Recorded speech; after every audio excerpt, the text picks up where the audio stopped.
we do only have 30 minutes. We're trying to keep these very brief so people have a chance to get a little DC update in their afternoon monthly, but that we don't take up too much of people's time.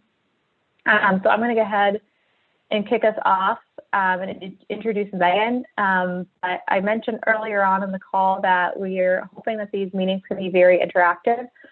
So once we get to the question and answer portion of Megan's presentation, if you want to ask a question, you are welcome to unmute yourself, turn your video on at any point. And it's not like a webinar, but if you would rather use the chat box, I'm also happy to keep an eye on that. So just a few logistics there. But I am very grateful that Megan Herber, a director with Faegre, Drinker, Biddle, and Reath, I have to make sure I get the order right. You got the hard part, the Faegre. Yes, I do remember that part. Was able to join us this month to discuss the health policy during the first 100 days of the Biden administration. Megan, before Megan was with Faegre, she spent 4 years on Capitol Hill, most recently as a legislative director for Congresswoman Doris Matsui from California, and handled the Congresswoman's Energy and Commerce Committee portfolio, including digital health issues, and continues to work on those issues for her clients and legislative and regulatory policy at her firm, Faegre, Drink Over, I don't know, one of those combination of 4 names. So without further ado, I will turn it over to Megan for her presentation, and then we'll have some question and answer portion at the end, so you guys can all take advantage of Megan's vast knowledge. Well, thanks so much, Catherine, and nice to see everyone on the line, and thanks for having me. I've had the pleasure of working with Catherine for a number of years, mostly on telehealth and digital health policy, going back to her former roles, and I'm so happy to still be able to work with her at eHI. So this has been great. Catherine used to lobby me when I was on the Hill, and we've been able to continue to work together on telehealth policy, which is really fun. So she gave my background. I did work on the Hill, and I do telehealth, but I also do some other health policy issues. And our team at Faegre kind of does general government affairs, health policy, consulting, advocacy, both on the legislative and regulatory side, mostly federal. So I'm here to provide kind of a federal policy update on the new Biden administration and the 117th Congress and what we're seeing, what to expect. And I'll try to go through it rather quickly so we have plenty of time for questions and discussion. So let me just figure out how to share my screen really fast.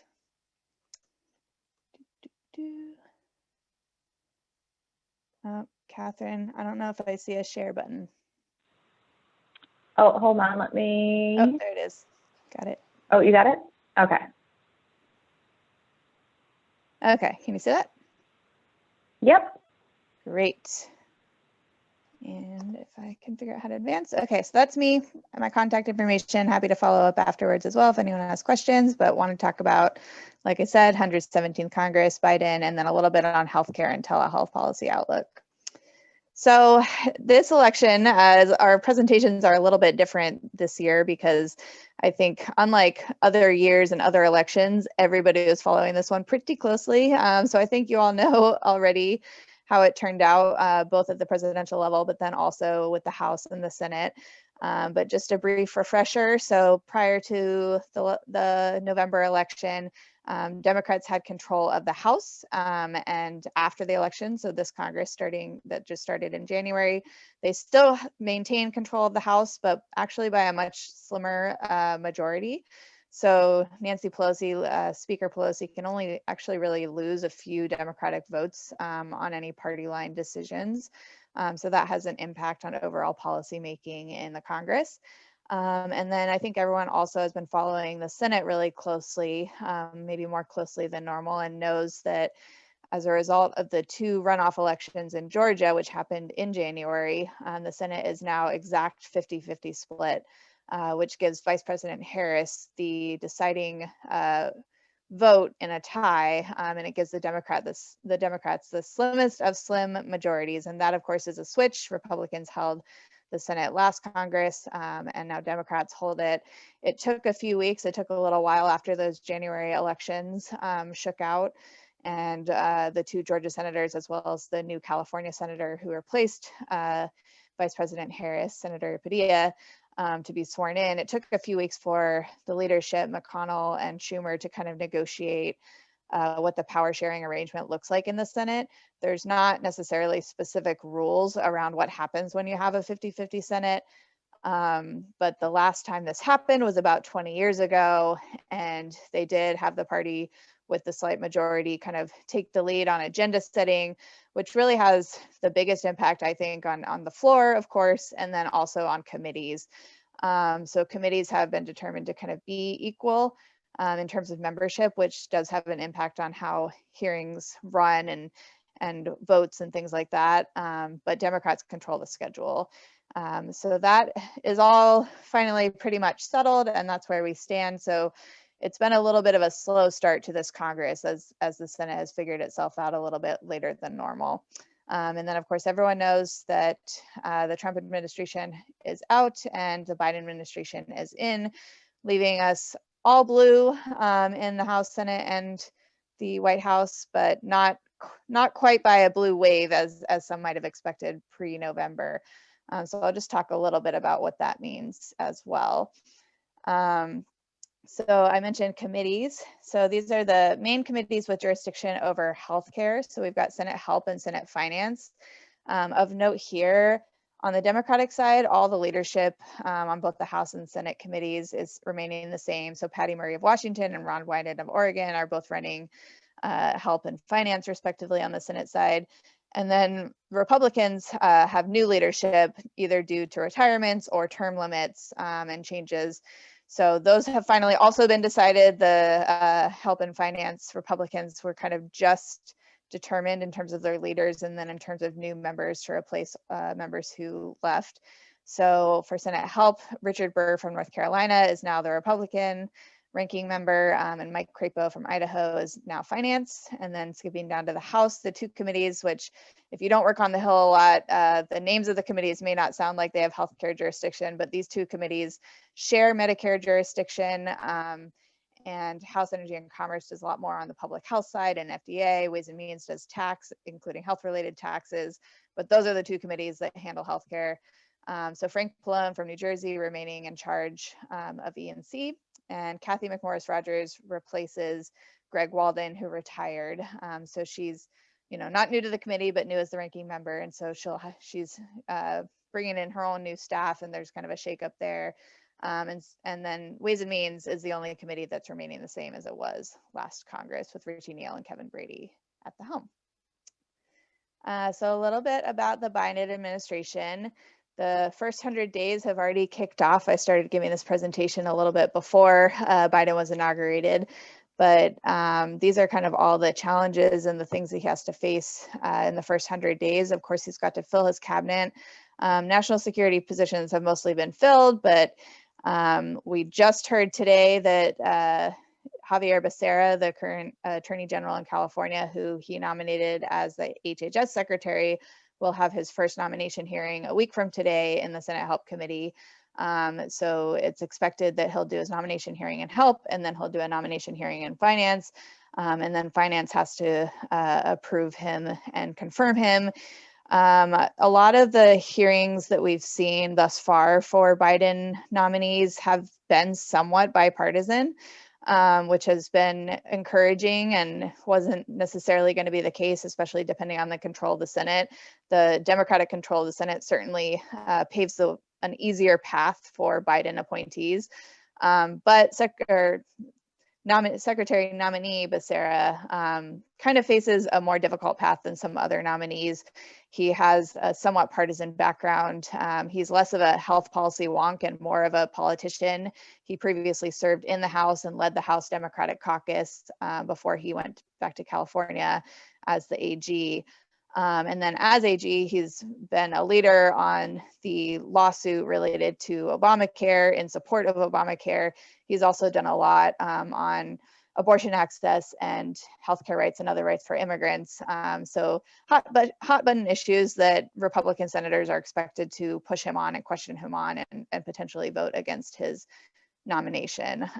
So that'll be important to watch, and hopefully some telehealth topics will be brought up at those hearings. We've got some champions in the Health and Finance committees who may ask Becerra what his plans would be on telehealth and digital health if he were to become the HHS secretary. And in the meantime, a lot of the positions are starting to get filled in HHS, which I'll talk about in a second. So I'm going to skip to other Biden first 100 days. So of course, addressing the coronavirus pandemic is top of everybody's mind and what Congress and Biden have been focused on thus far. Right now, if anyone who's been following the drama with the most recent legislation, there were some moderate senators who put out, well, first Biden put out a $1.9 trillion plan, a COVID relief plan. Then a group of moderate senators put out a plan for about half that amount of money. Because that bridge was pretty far, that gap was pretty far to bridge. Rather than kind of continue down that path of negotiating between those two versions, the Democrats are currently pursuing the reconciliation option, which means that it's a budget process that allows for a 50 vote majority rather than 60 in the Senate. So it's kind of an expedited process, but there's only specific types of things that can be included in that. So they passed the reconciliation instructions last week, and now they've got to work on the actual text of it. But we're expecting to see some reconciliation language on the House floor next week. And that would probably be expected to pass the House since Democrats have the majority. And then what will really be interesting will be to see what happens in the Senate if they can get it through, how pared down it has to be. I think the main sticking point right now has been on minimum wage. So whether or not that stays in, and whether or not Biden and the Democrats in Congress kind of get their initial victory on COVID relief and then move on to other things, or whether that becomes an even more long drawn out process. And then of course, in addition to that congressional action, the Biden administration has been very focused on lots of different efforts, including vaccine distribution and advertising and things like that. And kind of, again, staffing up his agencies and revisiting lots of Trump administration policies, which is the next point on this slide.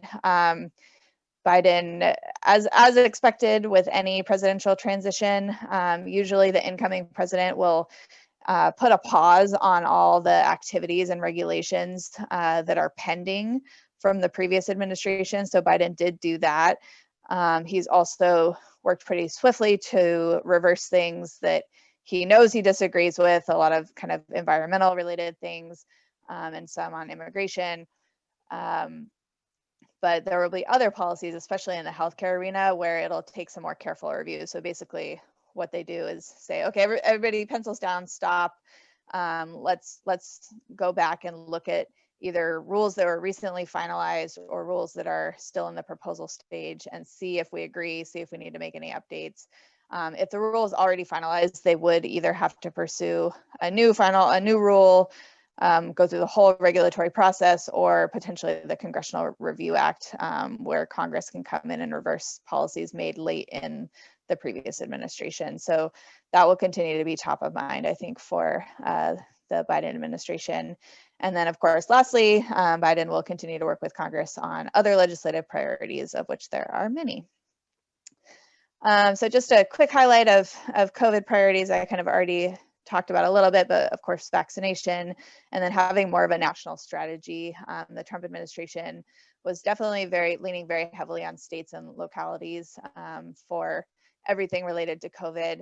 Some of that won't change because of the way that public health funding and infrastructure works. It does tend to be at a state and local level, but Biden's definitely making an effort to federalize certain parts of it, including using the Defense Production Act and other things. And then I already talked about that $1.9 trillion COVID proposal and what's in there. So other things that he's already acted on in executive actions, of course, the president has the ability to do that without Congress. He's already worked on immigration-related policies, environment, climate, COVID, things like mask mandates on federal property. And then I talked about the regulatory review. So I think these issues are going to remain at the top level. And I was just talking with a client about, okay, if they pass reconciliation and get their COVID relief, what next? And honestly, I don't know if anyone's thought that far ahead in Congress, but I think it's possible that they've got a little bit of health policy fatigue already, and they want to move on to other things like climate change and immigration and social injustice and equity and things like that. Or, you know, they've got a lot of other healthcare priorities still, like shoring up Obamacare, and telehealth is on that list for sure, which I'll talk about, and some other things. So we'll see. So I mentioned appointing key health advisors. I already talked about Javier Becerra. Here are some other people who have already been put in place in the Biden administration. Andrea Palm is thought to be the HHS Deputy Secretary and the nominee, that is, and thought to be kind of like the policy person behind Becerra, orchestrating a lot. So she'll have a really high level role. Rachel Levine has been nominated for Assistant Secretary for Health. The next three are COVID specific. David Kessler, former FDA commissioner, working on Operation Warp Speed. Jeff Zients, the coordinator of the COVID response, and Tony Fauci, of course, everyone's heard his name, still working on COVID. And then some other names, Regina LaBelle's acting at ONDCP, and then Rochelle Walensky is the nominee for CDC director. And of interest to this group, Mickey Tripathi is actually, this should be changed. He's not the nominee. It doesn't need to be confirmed. So he is the HHS National Coordinator for Health IT. And interested to hear if any folks on the line have had experiences with him, but I've heard general good buzz from the health IT community, excited about working with him in that Office of National Coordinator role. CMS, the other big one of importance for telehealth policy in particular, has not yet been named. So hopefully he comes up with his decision on that soon. But the two top names that have boiled to the top for CMS would be Mandy Cohen and Chiquita Brooks-LaSure, both of whom have past CMS experience and past kind of political experience, and would know their way around the agency, and hopefully be able to hit the ground running. Other ones, you know, SAMHSA, there's the Secretary for Mental Health, Assistant Secretary for Mental Health and Substance Use Disorders, Tom Coderre. Have also heard that SAMHSA employees are happy with him and having him at the helm of the agency until Biden appoints someone officially. FDA has also not been decided, also looking at two kind of long associated with the FDA. So Janet Woodcock, who's currently there and she's the current acting, or Josh Sharfstein, who formerly was a deputy, I believe, commissioner at FDA. And then other agencies will have an impact on all this policy, the Domestic Policy Council, OMB, and DOJ and DEA. So kind of keeping an eye on all of those and how the views of the people newly leading the organization will shape the policies of those organizations. Okay, so a little bit about overall health policy outlook, and I'll do a little bit about telehealth policy outlook, and we will move along to questions after that. So overall, I already talked about COVID, and also the Affordable Care Act, and thinking about the public option that could potentially go through Congress. That Supreme Court case I mentioned that Javier Becerra worked on should be decided sometime soon. So that will impact what Congress and the Biden administration needs to do in response. And then Medicaid expansion. Another big topic that I haven't mentioned that I think should and will be a priority of Congress and the administration is the opioid epidemic. We've seen increasing numbers in terms of substance use disorder overdose deaths, starting right before the pandemic. Numbers were going up, and then they've only gotten worse during the pandemic due to things like social isolation. So I think that's something that Congress is going to have to reckon with, and the administration. It's been a clear priority of the administration to address health disparities and health equity. So we'll kind of see what they come up with in order to do that. But they've already got task forces underneath the COVID task force to look at health disparities within COVID, increased focus on public health, and then telehealth, I'll talk about in a second.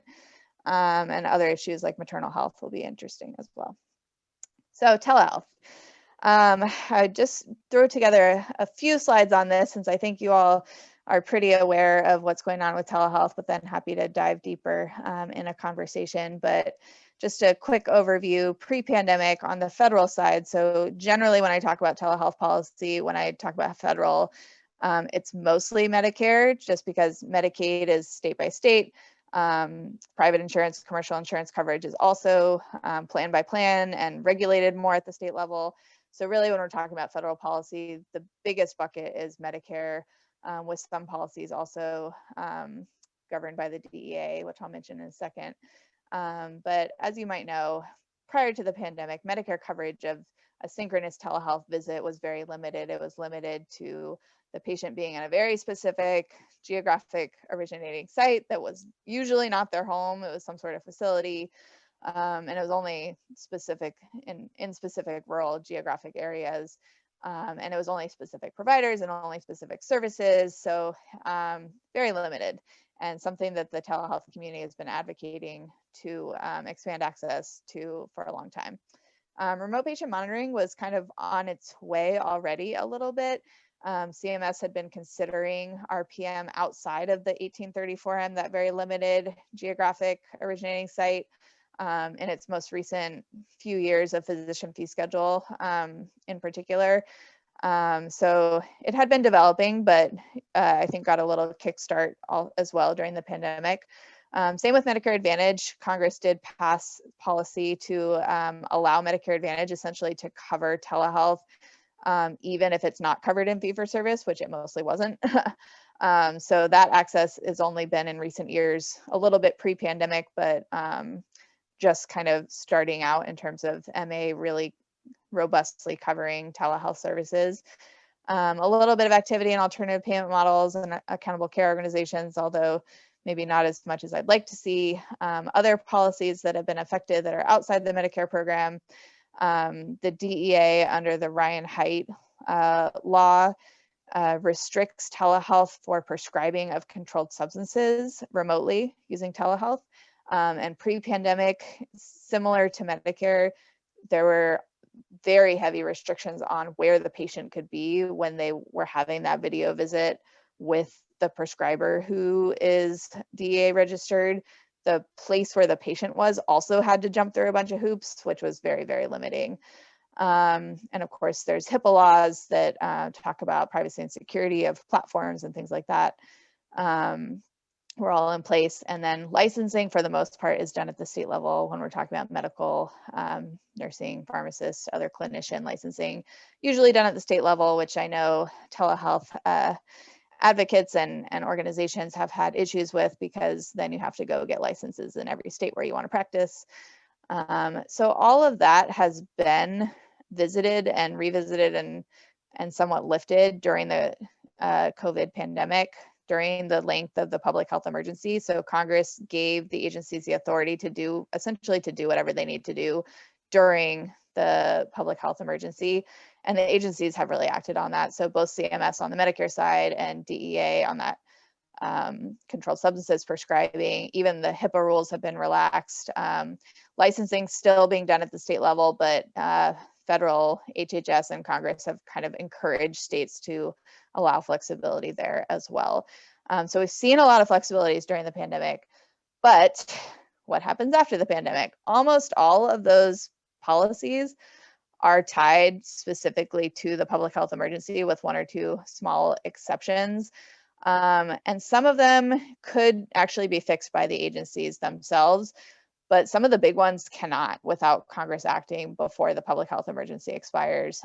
So the big ones, of course, being the geographic and originating site restrictions in Medicare. CMS can't just wave those away. Post-pandemic, Congress has to come in and change the statute, which I've worked on with Catherine, letters asking Congress to do such things. And we've got some champions who have worked on that. But other things are maybe around the fringes a little bit more. The list of services is within CMS's control. They can decide, they keep the list of what types of services they cover. Providers are some statutory, meaning Congress has to intervene, and some within CMS's jurisdiction, depending on what you're talking about. Federally qualified health centers providing telehealth, for example, does need congressional intervention.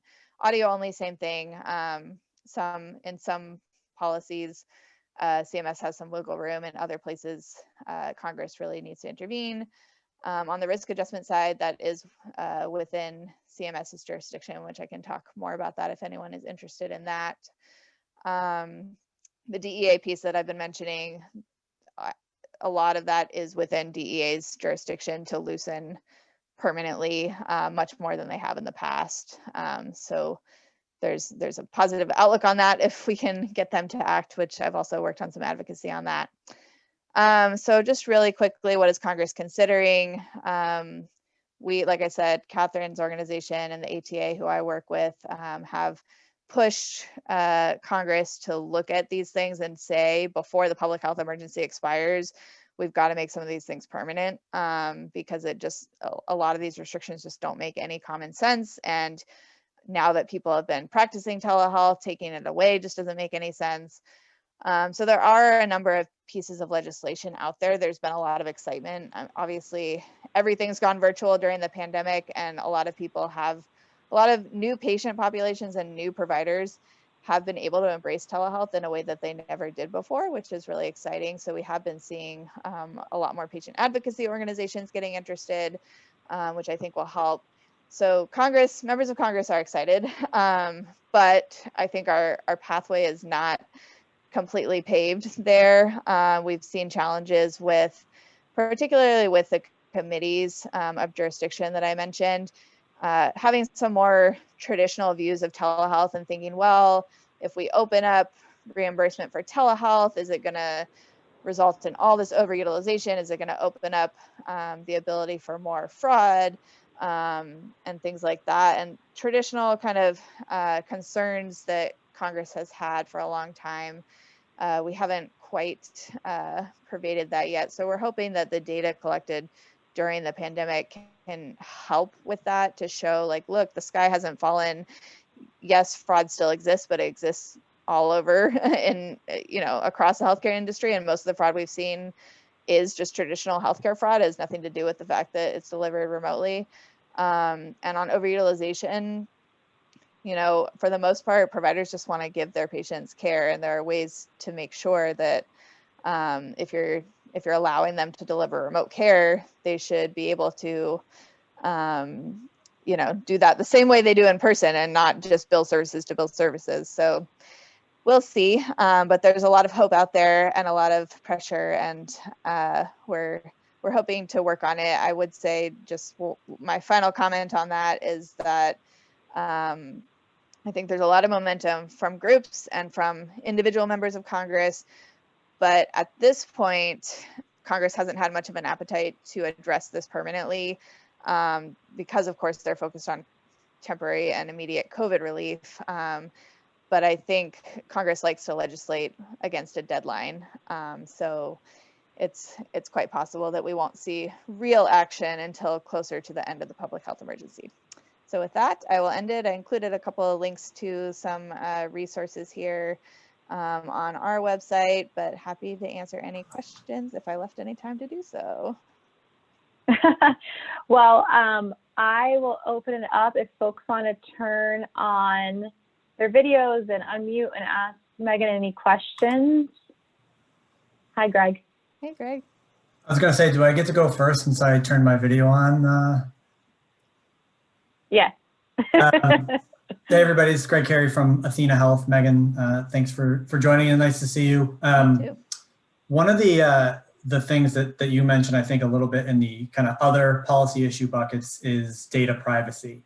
And kind of from where we sit, we think it's coming at us, how fast it's coming at us. I think we're not sure. But something that stands out is given Secretary nominee Becerra's background and current role as the California AG, wondering if you would just talk for a moment about, number one, do you think data privacy is something that's federal comprehensive data privacy legislation, something that will happen in the 117th Congress? And number two, kind of what type of role could you see Secretary Becerra playing there, given his familiarity with the CCPA and what's been going on in California?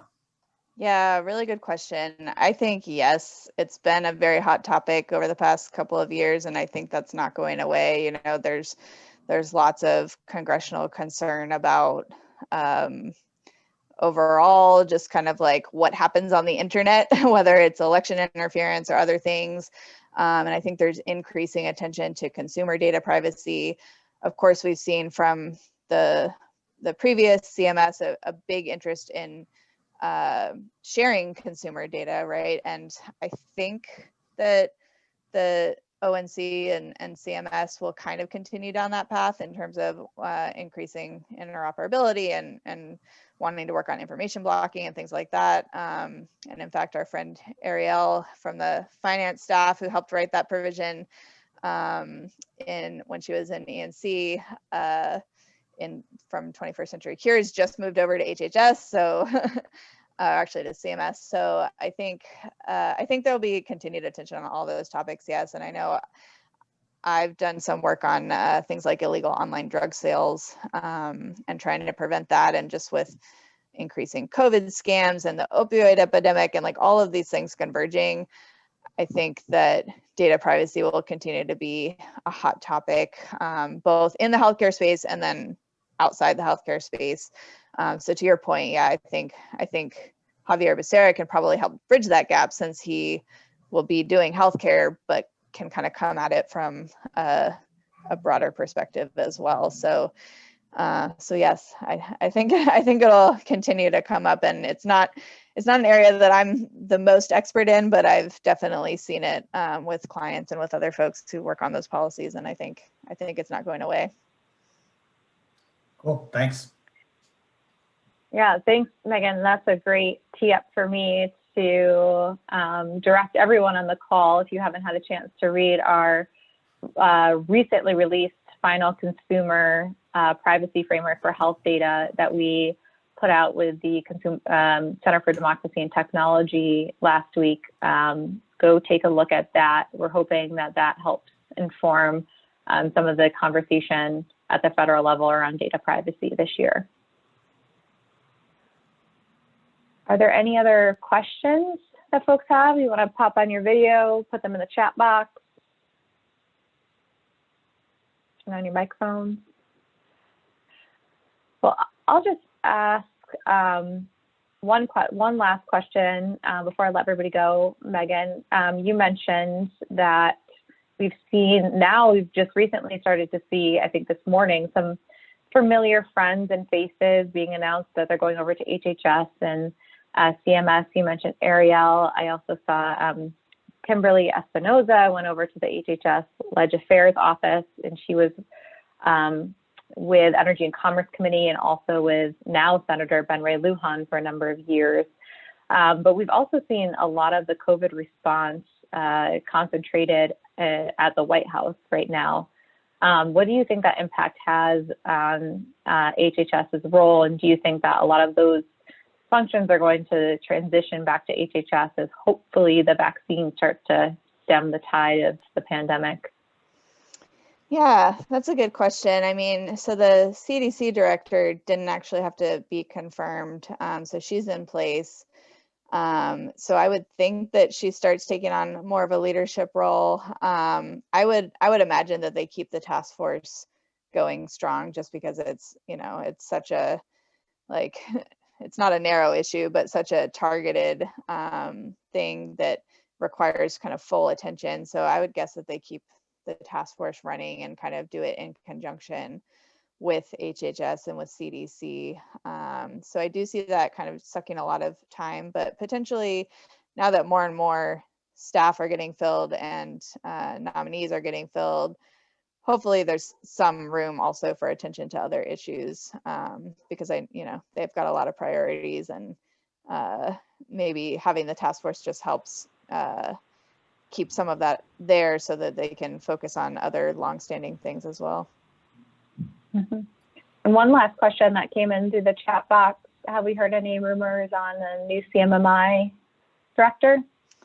Oh gosh, I had a name. Mm-hmm. Let's see if I have it written down. I thought I heard a name, but it wasn't a for sure. I don't have it in my notes right here. Yeah. Okay. Everybody can follow up and ask Megan all of their questions. Yeah.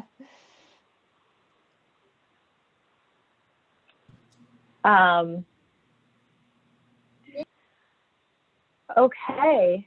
Well, thank you everybody for joining today. I'm looking forward to keeping these going monthly and seeing everybody. And yeah, feel free to provide feedback. Are there any topics that you want to cover in the upcoming months? Do you like the format, the length? Should we go shorter, longer? Let me know. This is our first one, at least since I've been at eHI. I know that we used to do them a few years ago, but I'm excited. Thank you, Megan, for sharing your insights with us. And I will talk to everyone soon. Have a great afternoon. Thanks, Catherine. Thanks, everyone. See ya.